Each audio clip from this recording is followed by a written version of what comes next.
Hello, you're listening to Suspense on Creepy Tales Radio. Thank you for listening with us, and I hope you enjoy the episode.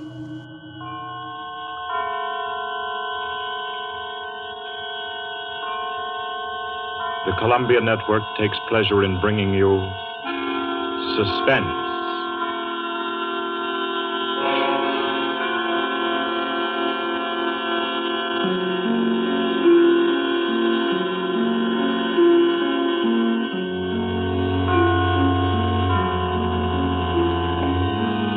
Suspense, Columbia's parade of outstanding thrillers, produced and directed by William Spear and scored by Bernard Herrmann. The notable melodramas from stage and screen, fiction and radio, presented each week to bring you to the edge of your chair, to keep you in suspense.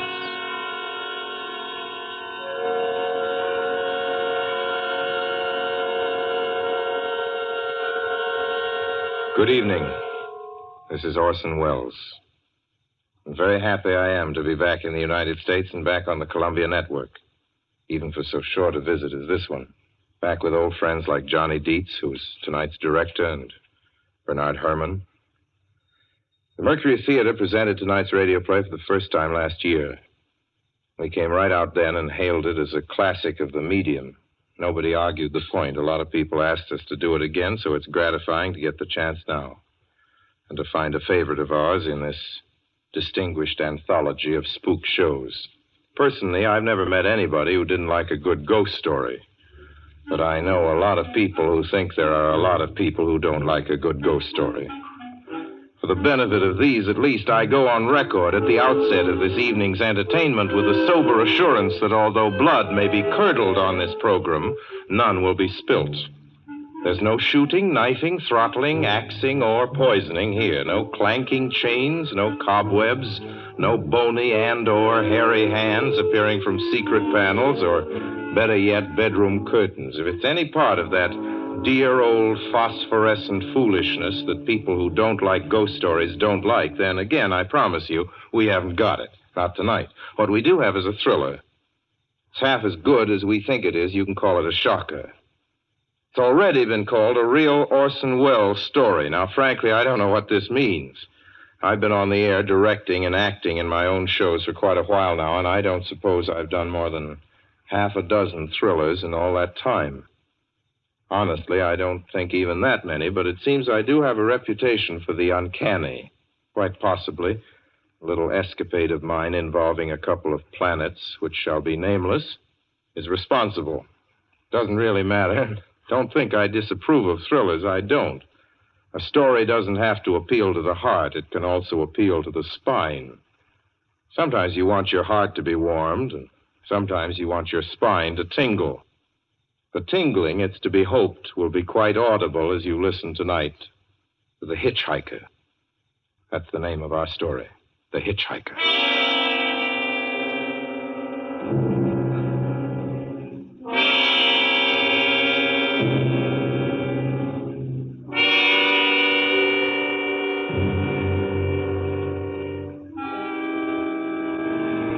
I'm in an auto camp on Route 66, just west of Gallup, New Mexico.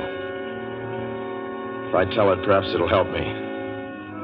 Keep me from going crazy. I gotta tell this quickly. I'm not crazy now. I feel perfectly well, except that I'm running a slight temperature. My name is Ronald Adams.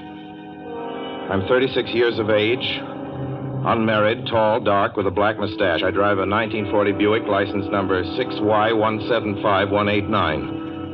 I was born in Brooklyn. All this I know. I know that I'm at this moment perfectly sane. That it's not me who's gone mad. It's something else. Something utterly beyond my control. I've got to speak quickly. At any minute, the link may break. This may be the last thing I ever tell on Earth. The last night I ever see the stars. 6 days ago, I left Brooklyn to drive to California. Goodbye, son. Good luck to you, my boy. Goodbye, Mother. Here, give me a kiss, and I'll go. I'll come out with you to the car. Oh, no, it's raining. Stay here at the door. Hey, what's this? Tears? I thought you'd promised me you wouldn't cry. Oh, I know, dear. I'm sorry.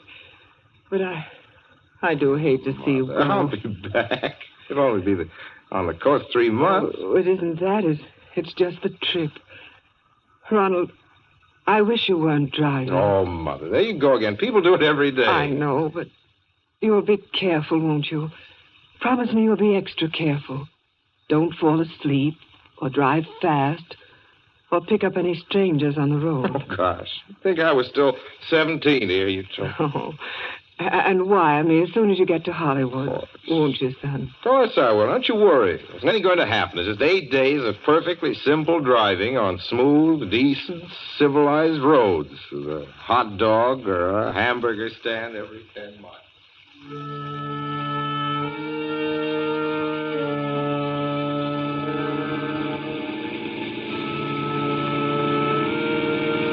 I was in fine spirits. The drive ahead of me, even the loneliness, seemed like a lark.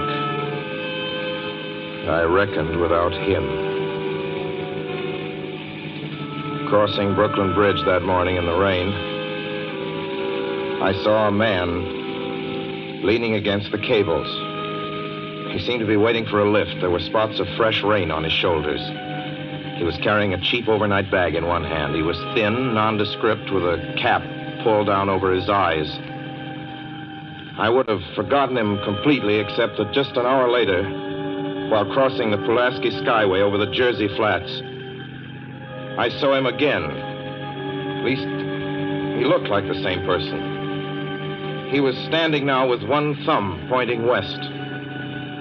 I couldn't figure out how he got there, but I thought probably one of those fast trucks had picked him up, beaten me to the Skyway, and let him off. I didn't stop for him. Then late that night,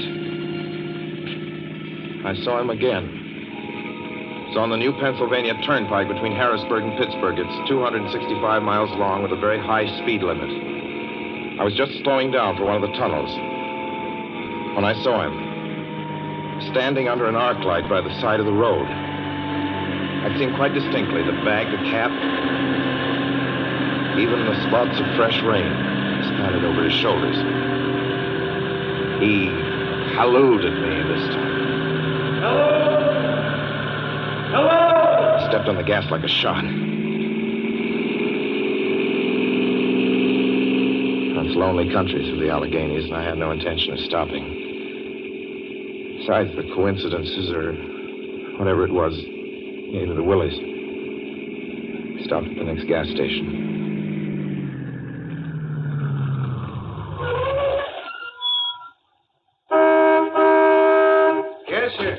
Fill her up. Certainly, sir. Check your oil, sir? No, thanks.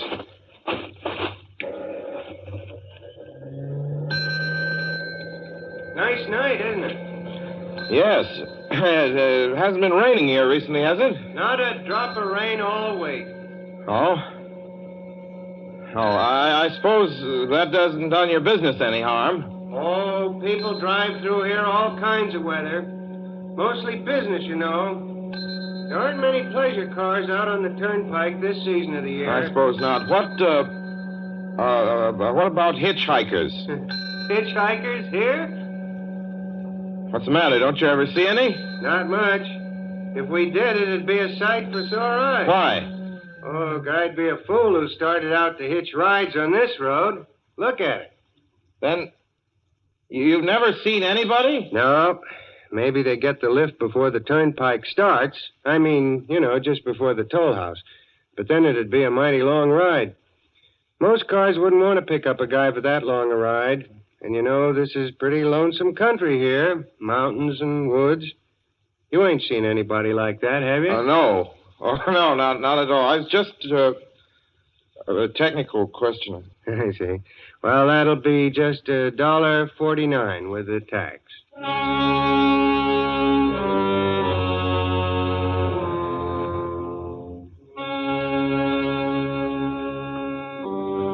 Thing gradually passed through my mind as sheer coincidence. I had a good night's sleep in Pittsburgh. I didn't think about the man all next day until just outside of Zanesville, Ohio, I saw him again. was a bright, sunshiny afternoon. The peaceful Ohio fields, brown with the autumn stubble, lay dreaming in the golden light. I was driving slowly, drinking it in, when the road suddenly ended in a detour. In front of the barrier, he was standing. Now, let me explain about his appearance before I go on. I repeat, there was nothing sinister about him. He was as drab as a mud fence, nor was his attitude menacing. He merely stood there, waiting, almost drooping a little, the cheap overnight bag in his hand. He looked as though he'd been waiting there for hours. And he looked up. He hailed me. He started to walk forward. Hello? Hello? Hello? No, not just now. Sorry. Going to California? No, not today. The other way, going to New York. Sorry.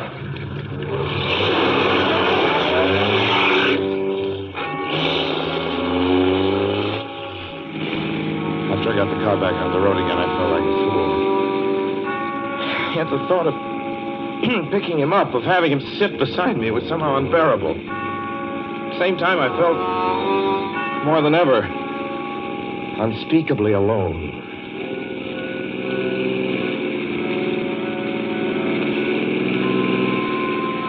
Hour after hour went by. Fields, the towns ticked off one by one. The light changed. I knew now that I was going to see him again. And though I dreaded the sight, I caught myself searching the side of the road, waiting for him to appear.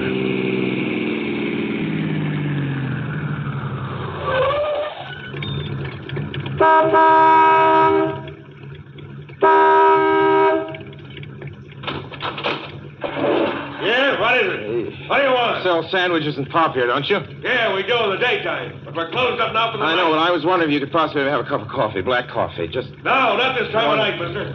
My wife's the cook. She's in bed. No, don't shut the door, please. Listen, just a minute ago... just a minute ago, there was a man standing here right beside the stand, a suspicious-looking man. I don't mean to disturb it. You see, I was driving along when I just happened to look, and there he was. How's he doing? Well, nothing. You've been taking a nip. That's what you've been doing. Now, on your way before I call out Sheriff Oates.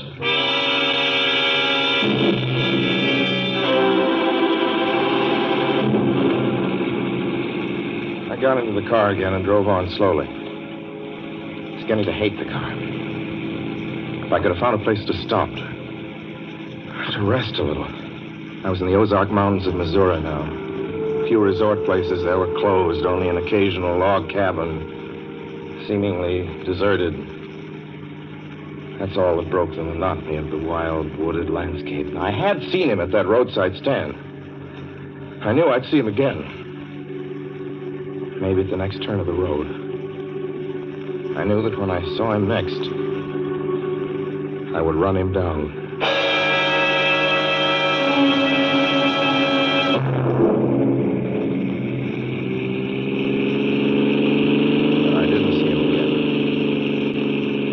See him until late next afternoon. I stopped a car at a sleepy little junction just across the border into Oklahoma to let a train pass by. When he appeared across the tracks, leaning against a telephone pole. Perfectly airless, dry day. The red clay of Oklahoma was baking under the southwestern sun. Yet there were spots of fresh rain on his shoulders. I couldn't stand that. Without thinking, blindly, I started the car across the tracks. He didn't even look up at me. He was staring at the ground. I stepped on the gas hard, veering the wheel sharply toward him. I could hear the train in the distance now, but I didn't care. And something went wrong with the car. The train was coming closer. I could hear its bell ringing and the cry of its whistle. Still, he stood there. And now I knew that he was beckoning me to my death.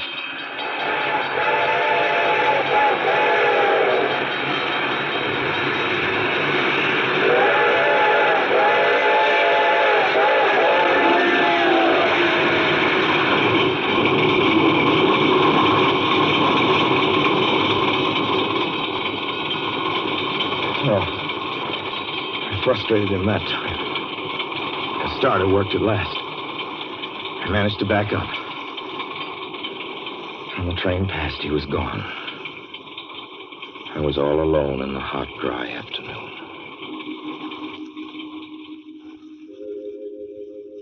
After that, I knew I had to do something. I didn't know who this man was or what he wanted of me. I only knew that from now on, I mustn't let myself alone on the road for 1 minute. Hello there. Like a ride? Well, what do you think? How far are you going? Where do you want to go? Amarillo, Texas. I'll drive you there. Gee.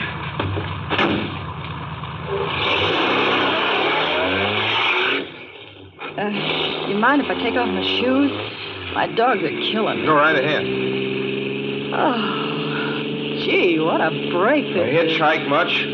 Sure, only it's tough sometimes in these great open spaces to get the break. I should think it would be, though I'll bet you get a good pickup in a fast car. If you did, you could get places faster than, say, another person in another car, couldn't you? I don't get you. Well, take me, for instance. Suppose I'm driving across the country, say, at a nice, steady clip, about 45 miles an hour. Couldn't a girl like you just standing beside the road waiting for lifts beat me to town, or any town, provided she got picked up every time in a car doing from 65 to 70 miles an hour? I don't know. What difference does it make? Oh, no difference. It's just a crazy idea I had sitting here in the car. Imagine spending your time in a swell car thinking of things like that. What would you do instead? What would I do? If I was a good-looking fella like yourself, why, I just enjoy myself every minute of the time. I'd sit back and relax. And if I saw a good-looking girl along the side of the road, hey, look out! Did you see him? See who? A man standing beside the barbed wire fence. I didn't see anybody. It wasn't nothing but a bunch of cows and a wire fence.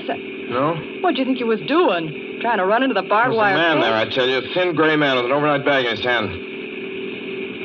And I was trying to run him down. Run him down? You mean kill him? Say you didn't see him back there? You sure?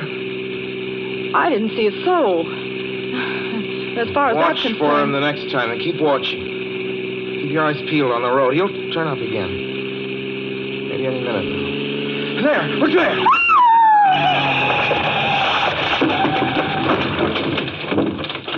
How does this door work? I'm getting out of See here. him that time? No, I didn't see him that time. And personally, mister, I don't expect never to see him. All I want to do is go on living. I don't see how I will very long, driving with you. Oh, I'm sorry. I don't know what came over me, but please don't go. So if you'll excuse me... You can't go. Listen, how would you like to go to California? I'll drive you to California. Seeing pink elephants all the way? No, thanks.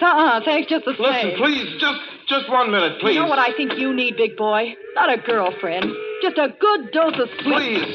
There. I got it now. No, you can't go. Please, Keep come your back. hands off me. Do you hear? Leave your hands off...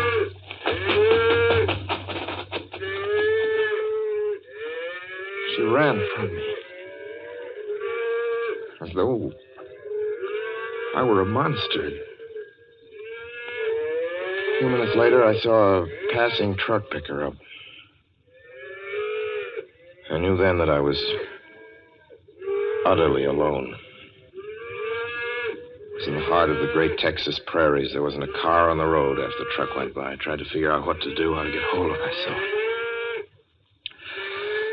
If I could find a place to rest, or even if I could sleep right here in the car for a few hours along the side of the road. I was getting my winter overcoat out of the back seat to use as a blanket when I saw him coming toward me, emerging from the herd of moving steer. Hello?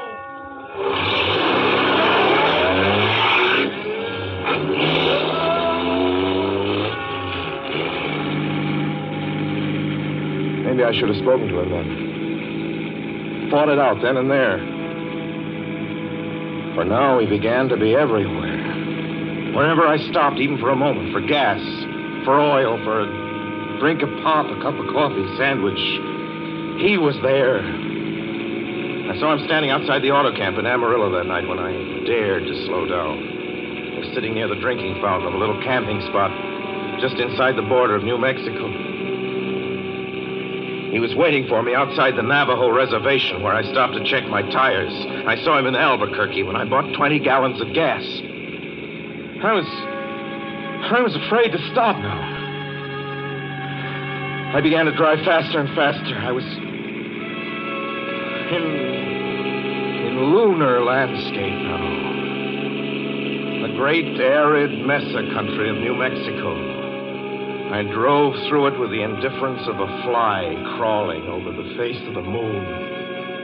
Now he didn't even wait for me to stop. Unless I drove at 85 miles an hour over those endless roads, he waited for me at every other mile. I'd see his figure, shadowless, flitting before me, still in its same attitude, over the cold, lifeless ground, flitting over dried-up rivers, over broken stones cast up by old glacial upheavals, flitting in that pure and cloudless air. I was beside myself when I finally reached Gallup, New Mexico this morning. There's an auto camp here. Cold, almost deserted this time of year.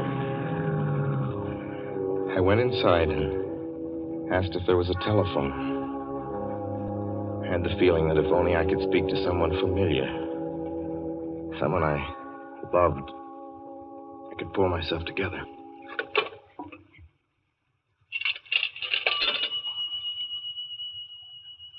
Your call, please. Long distance. Long distance, certainly. This is long distance. I'd like to put in a call to my home in Brooklyn, New York. I'm Ronald Adams. The number is Beechwood 200828. Certainly, I will try to get it for you. Albuquerque. New York for Gallup. New York. Gallup, New Mexico, calling Beechwood 20828. I'd read somewhere that love could banish demons. It's the middle of the morning. I knew Mother'd be home. I pictured her tall and white-haired in her crisp house dress, going about her tasks. Be enough, I thought, just to hear the even calmness of her voice. Will you please deposit $3.85 for the first 3 minutes? When you have deposited $1.50, will you wait until I have collected the money?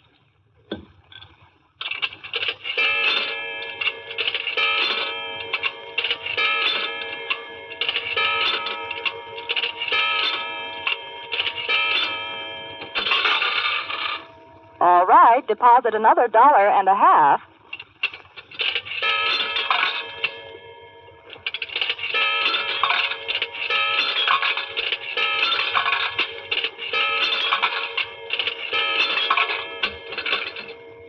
Will you please deposit the remaining 85 cents?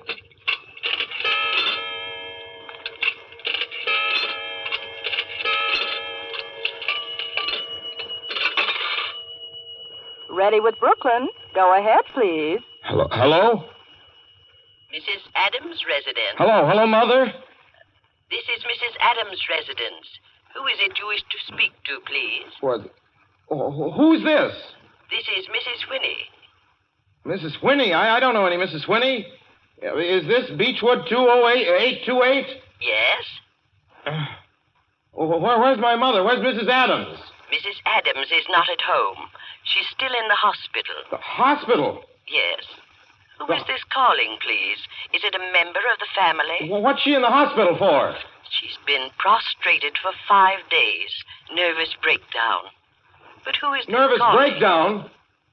Well, my mother never was nervous. It's all taken place since the death of her oldest son, Ronald.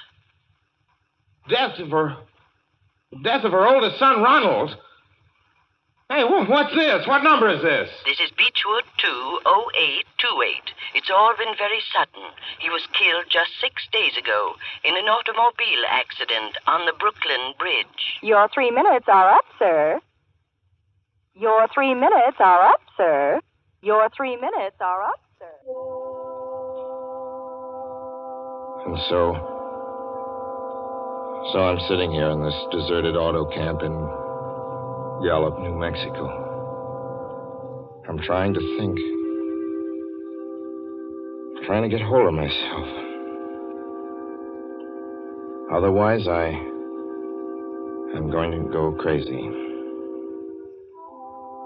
Outside, it's night.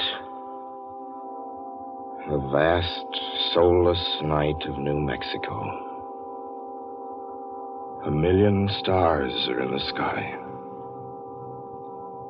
Ahead of me stretch 1,000 miles of empty mesa.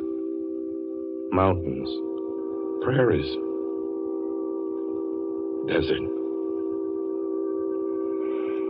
Somewhere among them, he's waiting for me. Somewhere I shall know who he is and who I am.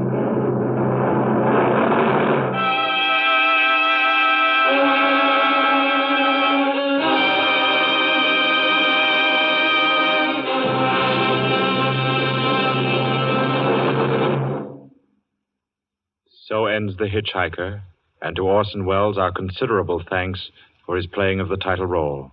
Mr. Welles? Help wanted. Men, women, and children. Nature of work, hard, monotonous, back-breaking labor. Hours, 75 a week minimum.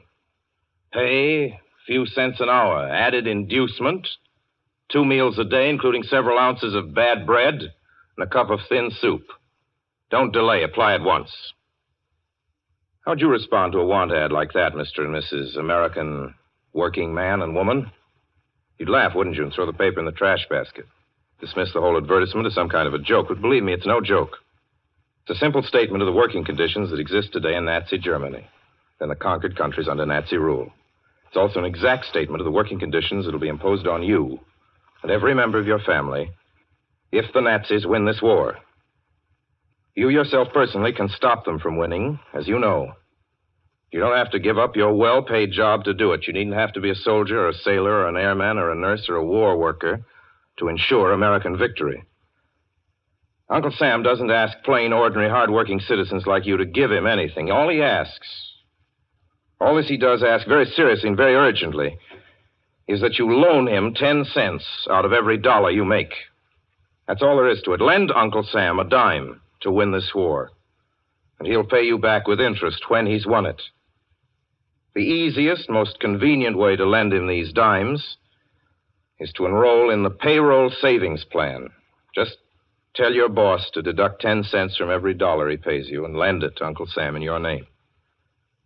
Sign up for this simple savings plan today, and when victory comes, you'll have war bonds in your pockets instead of Axis bonds on your wrists. Suspense will be heard again 2 weeks from tonight. Next Wednesday night, September 9th, the Columbia Broadcasting System will present over many of these stations at 9:30 p.m. Eastern Wartime an address by W. Averill Harriman, the United States Lend-Lease Administrator in London. Mr. Harriman, as the personal representative of the President of the United States, attended the Moscow conferences between Winston Churchill and Joseph Stalin. Next Wednesday's broadcast will be Mr. Harriman's first public address since his return to this country. Suspense is produced and directed by William Spear. John Dietz was our guest director this evening. Tonight's radio drama was written by Lucille Fletcher. The original score was by Bernard Herrmann.